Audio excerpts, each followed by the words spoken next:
Radio, l'invité politique, Jean-Jacques Bourdin. Notre invité ce matin, 8h34 sur l'antenne de Sud Radio, Véronique Louwagie, qui est ministre déléguée au commerce, à l'artisanat, aux PME et à l'économie sociale et solidaire. Véronique Louwagie, bonjour. Bonjour. Merci d'être avec nous, ça me fait plaisir de vous recevoir, parce qu'ici, nous défendons les PME, nous défendons les commerçants et l'artisanat. C'est le cœur de l'économie française. Donald Trump menace de taxer à 200% vin, champagne, alcool français et européen si l'Europe ne retire pas son projet de taxe sur le bourbon américain, projet de taxe à 50%, consécutif projet de taxe aux taxes imposées par les Américains sur l'acier et l'aluminium européen. Vous êtes inquiète pour la filière viticole ?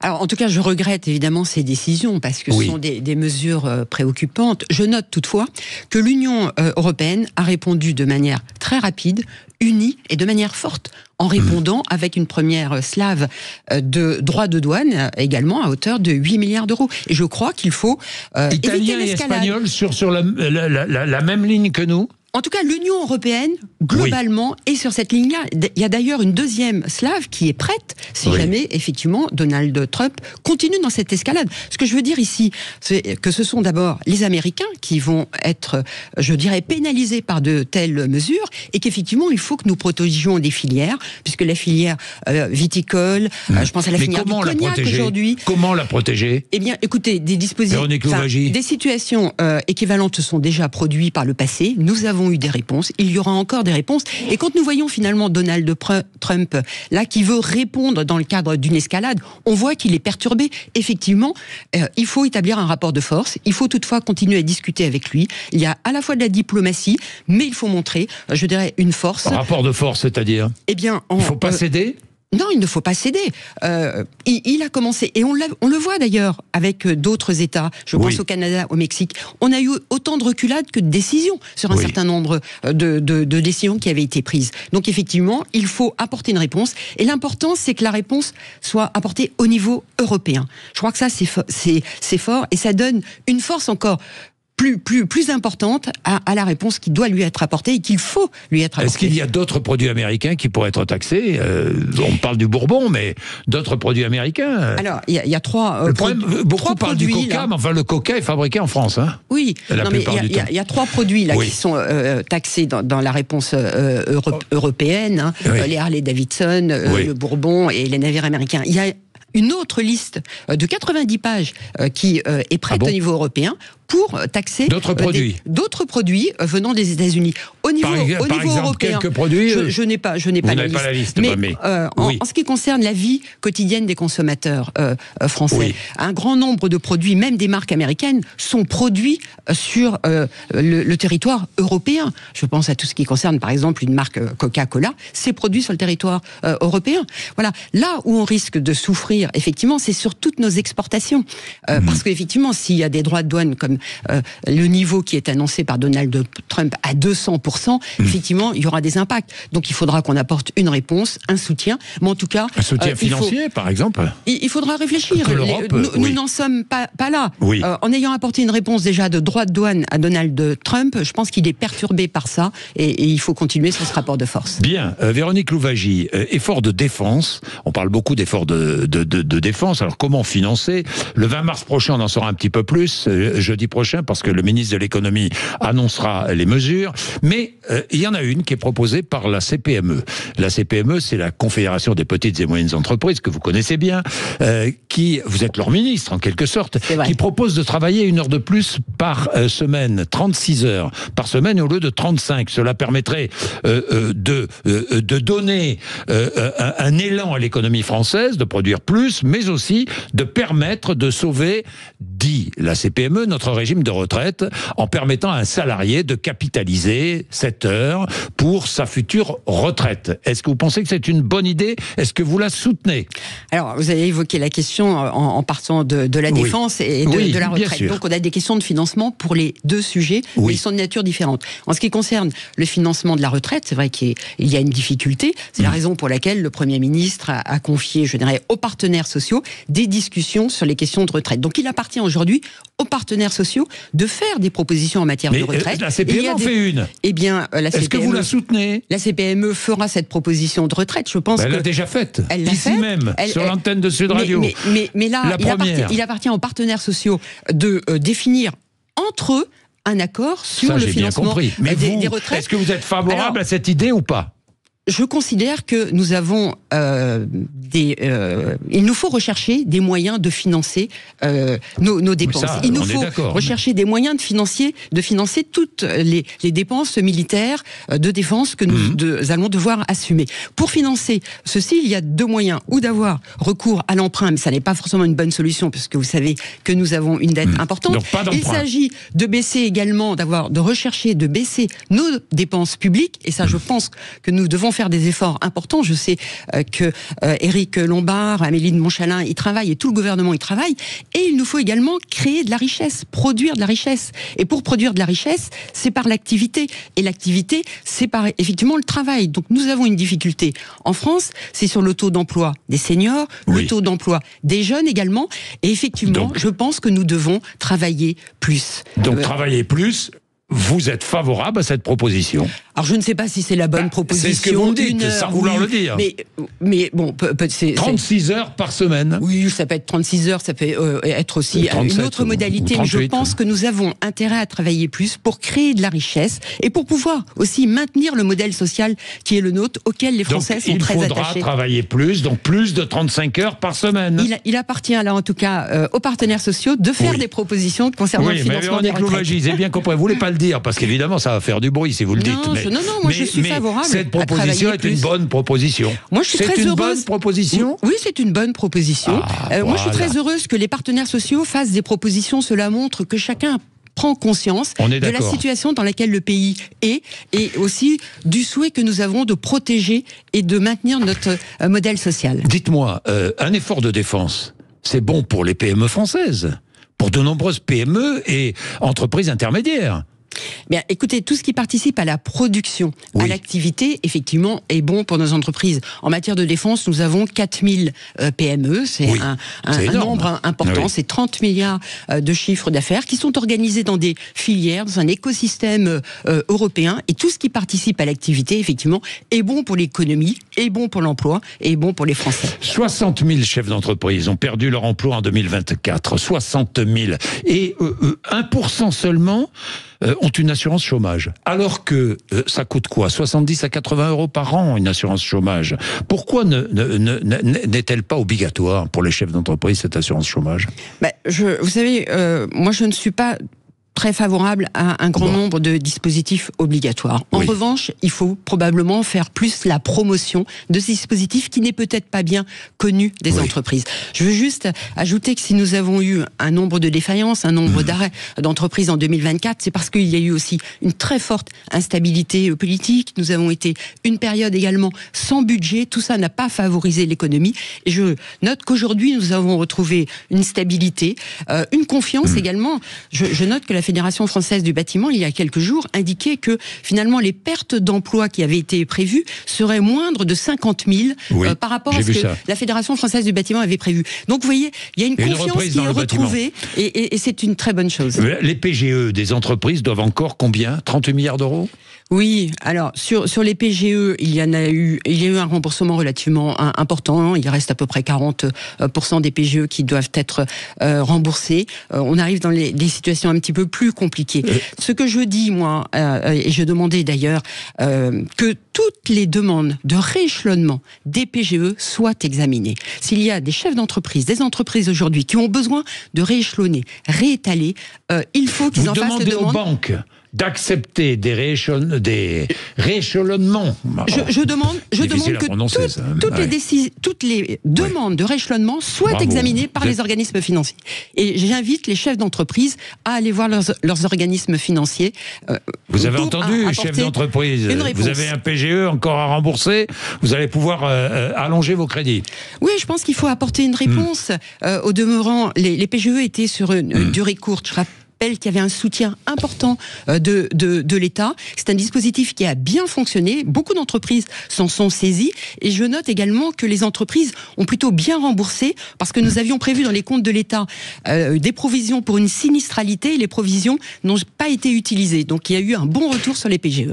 Véronique Louwagie, cela fait très longtemps que je fais ce métier. Ça fait très longtemps que j'entends parler de simplification. Tous les gouvernements, tous les pouvoirs, tout le monde m'a parlé de simplification. Je n'ai jamais rien vu venir. Alors, où est-ce qu'on en est? Est-ce qu'il y aura bientôt un projet de loi de simplification? Sur la simplification. Alors, je peux vous annoncer même la date du projet de loi simplification à l'Assemblée nationale, puisqu'il sera examiné début avril, probablement autour du 7 avril. C'est un projet de loi qui est fortement attendu par le monde économique, par les entreprises, qui va permettre, je dirais, Quelle sera la mesure principale ? Il y a un grand nombre de mesures à la fois en termes de pour faciliter la commande publique, qui est fortement des mesures fortement attendues par les entreprises. C'est-à-dire et pour faciliter la commande publique. Pour simplifier l'accès à la commande publique des PME aujourd'hui, quand vous voulez accéder à la commande publique, il faut donner un grand nombre de documents, fournir énormément de documents. C'est très lourd. Donc là, il y aura une plateforme qui va être créée et qui, lorsque l'entreprise saisira son numéro SIRET, un grand nombre de données qui sont déjà dans des circuits de l'administration viendront alimenter cette plateforme. Et il y a une autre mesure qui est fortement attendue par le monde économique, c'est le test PME. C'est-à-dire que c'est un test qui permettra de mesurer avant un projet de loi, avant un décret, tout l'impact sur une entreprise. Parce que finalement, la norme, il faut certes qu'elle soit lisible, il faut qu'elle soit compréhensible, mais également proportionnée à la taille de l'entreprise. Et là, c'est vrai que nous avons des normes aujourd'hui qui, appliquées à une grande entreprise, à un groupe coté, qui, quand elle doit s'appliquer de la même manière à une PME, ça n'est pas applicable. Donc nous allons organiser tout un mécanisme où nous testerons préalablement l'impact de la norme. Ce sont des dispositifs qui existent dans d'autres pays, les Pays-Bas, l'Allemagne, qui fonctionnent très bien. Et donc nous allons le mettre en œuvre très rapidement. Donc et d'ailleurs, j'aurai l'occasion de tester le test PME sur une norme avant qu'il soit mis en application dans quelques jours. Bien, Véronique Louwagie, est-ce que aussi les fiches de paie qui sont à rallonge, est-ce que vous allez simplifier les fiches de paie ? Est-ce que, au lieu d'avoir 50 lignes, nous en aurons 5 ou 6 seulement, bientôt? Alors, il y avait eu l'idée dans ce projet de loi d'avoir un bulletin de paye simplifié. Mais finalement, nous avons renoncé à ce dispositif parce que cela faisait quasiment 2 bulletins de paye. Je le fais un petit peu court. Donc, dans l'immédiat, c'est renoncé. Et il y aura des travaux qui seront conduits. Ça n'est pas forcément dans ce projet de loi simplification, mais il y a une volonté, parce qu'il y a ce projet de loi simplification. En matière de simplification, il y a un nombre d'éléments également qui relèvent du réglementaire. Puis il y a des dispositifs opérationnels. Je pense au nombre de CERFA. Nous avons 1800 CERFA. Au niveau de 1800. Voilà, au niveau du ministère de l'économie et des finances, il y en a 500. Moi, je m'engage aujourd'hui devant vous. Je l'ai dit il y a quelques jours dans le cadre du lancement d'une opération que nous avons conduite avec Laurent Marcangeli et Éric Lombard. Je m'engage à diminuer le nombre de CERFA de 200 à la fin de l'année. Bien. Vous êtes ministre de la Consommation aussi. C'est vrai, tout à fait. Oui. Bon, est-ce que vous allez vendre le magazine 60 millions de consommateurs? Alors, en qualité de ministre de la Consommation, je suis très attachée évidemment à tout le monde de la consommation. Nous avons un opérateur qui est l'INC, qui a deux fonctions, une fonction de service public et une fonction effectivement qui gère un journal, 60 millions de consommateurs qu'un grand nombre de Français connaissent. Ce journal connaît un certain nombre de difficultés conjoncturelles par une baisse du nombre d'abonnés qui a diminué de moitié en 5 ans, des difficultés structurelles aussi par la forme juridique de l'opérateur qui fait que il y a l'obligation de passer par une commande publique, voilà, pour faire un certain nombre de travaux. Il nous faut trouver une situation pour assurer un maintien et un développement, je dirais, pérenne dans le temps de cet organisme. Et aujourd'hui, ce jour, il y a un conseil d'administration qui va confier une mission au nouveau directeur général que nous aurons dans quelques jours.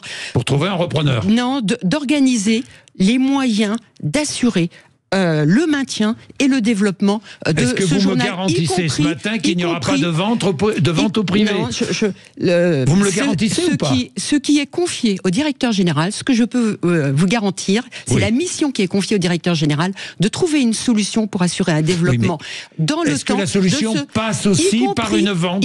Il peut y avoir la recherche d'un repreneur, mais privé. La recherche d'un repreneur, vous savez, quand on recherche un repreneur, on ne détermine pas forcément le profil à l'avance. Privé, Véronique ce qui est important, parce qu'il y a des agents derrière qui font un travail remarquable que j'ai rencontré dans quelques jours, avec une revue qui est connue, et il est important de maintenir, je dirais, le titre, et je fais tout pour maintenir le titre, mais il faut que nous assurions à ce titre les moyens de poursuivre leur mission et de se développer, c'est tout le sens. Donc, si cela passe par un repreneur, c'est bien, mais cela peut être passé aussi par d'autres moyens. Deux solutions, mais vous n'écartez pas la vente à un privé. Non, je n'écarte rien. Bien, j'ai bien compris. La fast fashion, toujours pas de loi. Mais non, mais c'est rien pour freiner le développement de sites comme Chine, ou je ne sais pas comment on dit, Chine, c'est bien cela, ou Temu. Alors, nous aurons une proposition de loi qui sera examinée au Sénat avant l'été. Il y en a une, cette proposition de loi avait été examinée l'année passée à l'Assemblée nationale. Le 14 mars 2024, et nous sommes le 14 mars 2025. Oui, mais vous n'ignorez pas qu'il y a eu un petit peu d'événements politiques qui a modifié les agendas parlementaires de l'Assemblée nationale et du Sénat.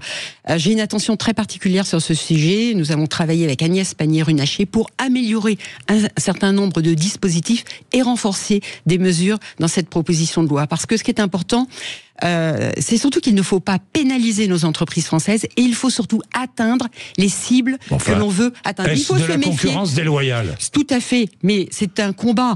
La fast fashion, aujourd'hui, il y a des impacts en matière environnementale, des impacts en matière sociale, des impacts en matière économique.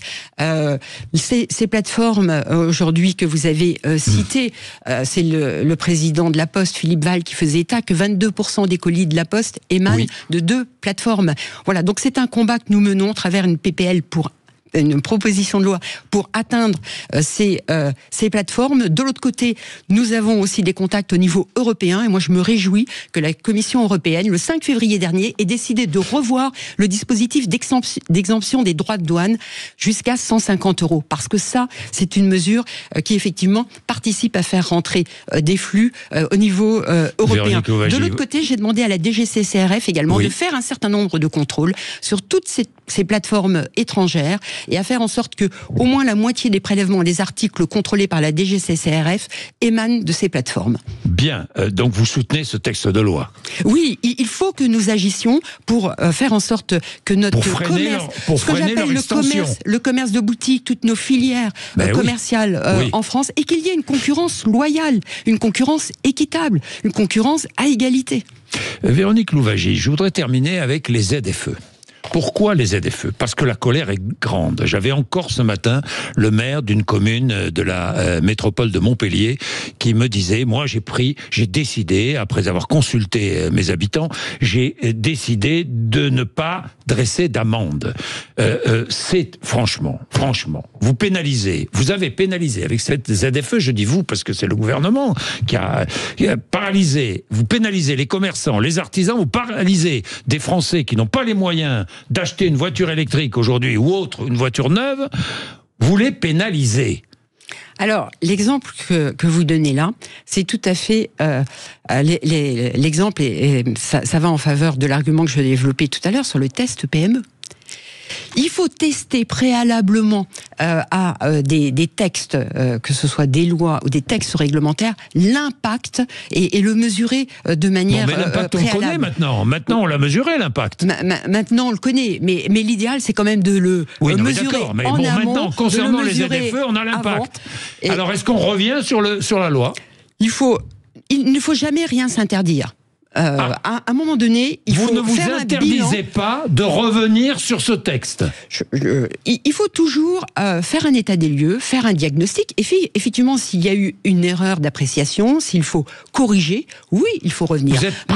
Vous êtes prête à demander la correction sur ce texte? Je pense que c'est un sujet qui doit être abordé avec l'ensemble des acteurs. Je ne l'ai pas abordé moi, au niveau de mon ministère, ça n'est pas dans ma mission. Mais je crois qu'il ne faut jamais rien s'interdire en matière d'évaluation. Vous, Véronique Louwagie, est-ce que vous êtes favorable à ce qu'on revoie ce texte, à ce qu'on le modifie? Je ne sais pas s'il faut à ce stade le modifier, mais le revoir, évaluer l'impact, réunir tous les acteurs qui sont concernés, donc les élus. Ça va être fait? Je ne sais pas si ça va être fait, ça n'est pas moi qui porte cette politique. D'accord, mais enfin vous avez votre mot à dire. Oui, cela peut être fait, c'est un point que nous devons voir, parce qu'effectivement aussi, les commerçants, les artisans sont impactés par cette mesure pour rentrer dans un certain nombre de villes. Il y a également les consommateurs qui sont concernés. Un certain nombre n'auront peut-être pas les moyens de renouveler leur véhicule automobile. Donc tous ces éléments doivent être pris en compte avec l'ensemble des partenaires et ne jamais rien s'interdire. À titre personnel, franchement, Véronique Louwagie, est-ce que vous auriez pris cette mesure? Je ne suis pas sûre d'ailleurs que je l'avais votée. Il faudrait que je vérifie. Mais je ne crois pas en tout cas. Vous avez voté contre. Vous avez voté contre Véronique Louwagie. C'est pour ça que je vous pose la question. Vous avez voté contre. Oui. Mais maintenant vous êtes au gouvernement, vous êtes chargé de l'appliquer. Ah non, mais attendez, à un moment donné, je suis légitime. Je ne suis pas favorable forcément à tous les textes, toutes les lois, toutes les normes qui s'appliquent, mais donc vous avez voté contre, vous avez envie qu'on revote, quoi. Enfin, peut-être pas qu'on revote, mais qu'on revoie le texte. Non, mais Jean-Jacques Bourdin, il m'arrivait quelquefois de voter contre des textes, et après avoir constaté aussi que j'avais eu tort de voter contre, et que finalement, à un moment donné, il faut voter pour. Je crois qu'il... Vous avez eu tort, là ? Vous avez eu tort ? Oui, de voter contre? Ah non, pas sur ce texte-là, mais sur d'autres textes, il m'est arrivé de voter contre et reconnaître après que peut-être j'aurais dû voter pour. Bon, mais là, vous êtes contente d'avoir voté contre? Ah oui, je ne regrette pas. Oui, mais ça, j'ai bien compris. Il est 8h55. Merci beaucoup. Merci à vous. Véronique Louwagie, merci d'être venue nous voir ce matin sur l'antenne de Sud Radio. Les choses sont claires, au moins. C'est bien, merci de répondre. Franchement, il est 8h55. Patrick Roger est là après les informations de 9h.